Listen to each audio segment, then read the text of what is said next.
নমস্কার, আদাব, সত শ্রী আকাল। আপনাদের সকলকে আমাদের ভূতানাম ভারতে স্বাগত। আমরা সবসময় বলে থাকি সবকিছুর মধ্যেই গোবিন্দ রয়েছে।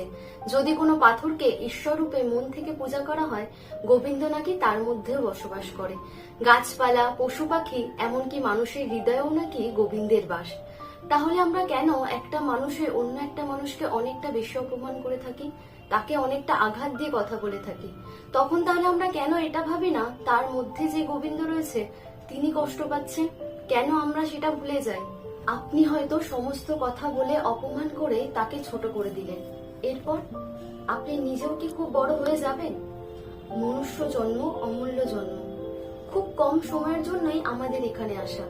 এই সময়টুকু আপনি নিজেকে নিয়ে অহংকার করে দিন কাটাবেন, নাকি গোবিন্দের নামে তার চরণে সময় কাটাবেন? দুইটি পথই খোলা, যে পথটি আপনি বেছে নিতে চাইবেন। রাধে গোবিন্দ।